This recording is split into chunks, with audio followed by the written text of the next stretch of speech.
Hello, America and world. I am Robert Reiss. Welcome to the CEO Show and welcome our special guest at IdeaGen at the United Nations today, which is Deepak Chopra. So good to see you, Deepak. Thank you, Robert. Great to be with you. And and Deepak, I want to start off and talk about the world. It's changed so much over the past couple of years. What would you say if you were to look at the challenges and the opportunities that the world is having today? Well, I think we have to look at the world very realistically and realize that we are at a crossroads right now.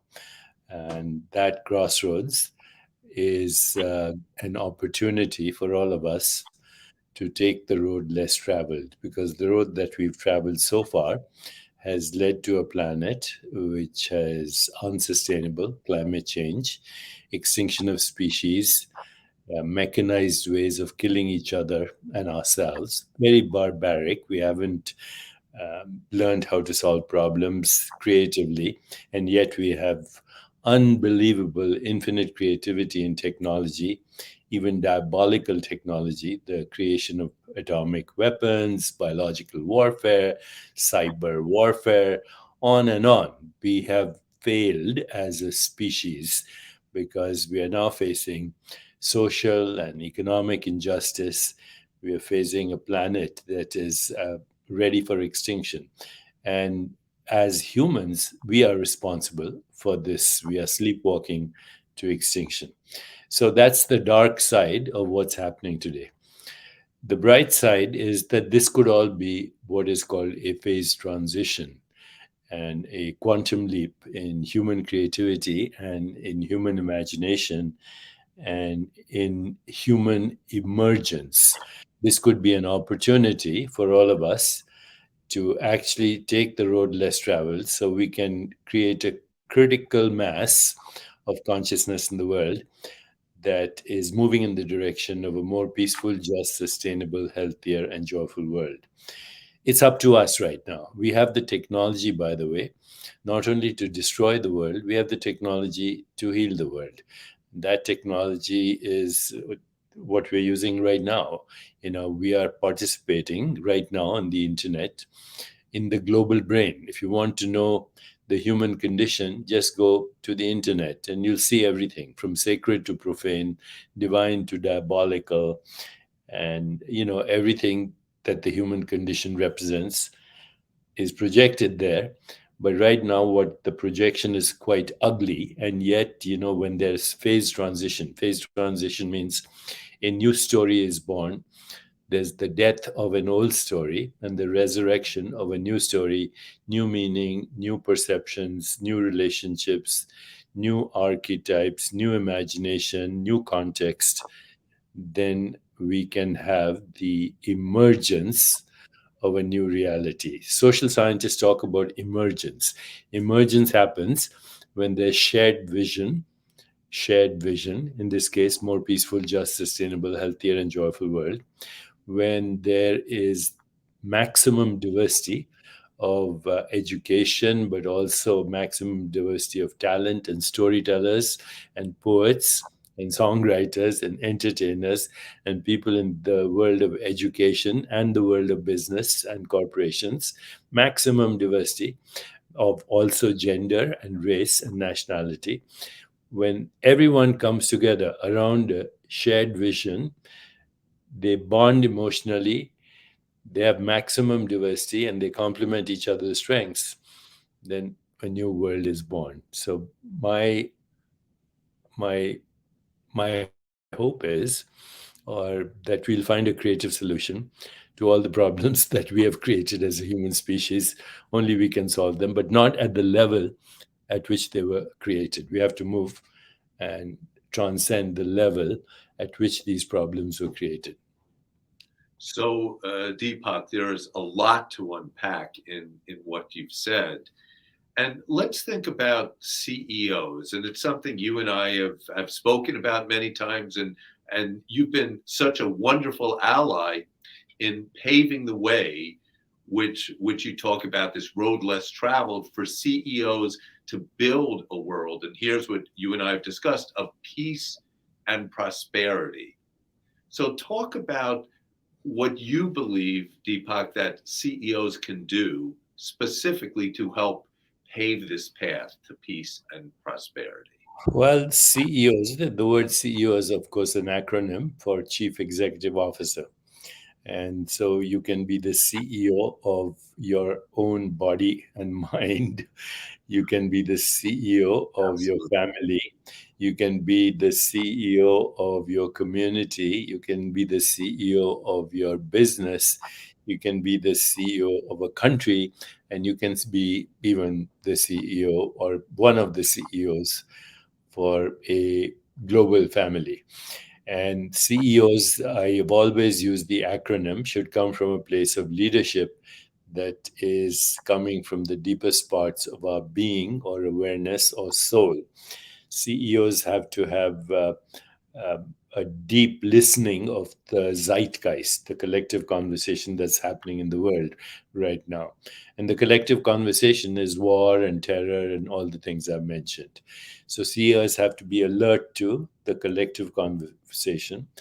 They have to share their vision with their colleagues and their teammates, not their followers, because CEOs and their teams are entangled. The CEO represents the team, and the team represents the CEO. And actually, the CEO, in a way, is the soul of the organization. So, listening through the mind, listening through the flesh, listening through the heart, listening in deep stillness, creating a vision. That's first step. L. E, using the acronym leaders, emotional intelligence, empathy, compassion, love, but also actually understanding our own emotions, understanding the emotions of the other, and communicating in a way that brings peace and creativity and a new imagination. That's E. A, expanding our awareness beyond the fight flight response, beyond the reactive response, into what was called the restful awareness response, the intuitive response. Intuition is a form of intelligence that is contextual, relational, holistic, doesn't have a win lose orientation, eavesdrops on the collective aspirations and longings of humans. So, A stands for going beyond restful awareness and reactivity into intuition and then creativity and higher vision and transcendence, because each of these states brings about a new reality. Consciousness creates its own reality, and reality is different in different stages of consciousness. So, expanding your awareness, when people have very constricted awareness, they just talk about other people. So, that's a small mind. When people have expanded awareness, then that's a bigger mind. And then they talk about lofty ideas. But if your awareness is unbounded and transcendent, then you don't need to talk about people or even lofty ideas. You just have to have a shared vision, and you have to execute that vision. And that vision transcends everybody's stories because it's a longing that we all have. So that's what awareness is when we expand our awareness. D stands for doing and dreaming. A dream that is not executed remains a dream, but a dream that is executed becomes reality. So I say CEOs must not only dream, but execute what are called SMART goals. S stands for stretch more than you can reach. Otherwise, what's the dream for? M stands for make everything measurable. A, make sure that your team agrees with you in your vision. R, keep a record of your progress. And T, create a time limit. So that's the acronym moving forward, dreaming and doing. The next E, LEADE, is empowerment. You have to empower your colleagues, not only yourself. You have to be immune to criticism, but responsive to feedback. You have to feel that you have as much creativity as anyone else. You're not beneath anyone, but you're not superior to anyone. And identity comes from the deeper self, which is totally fearless. So that's empowerment.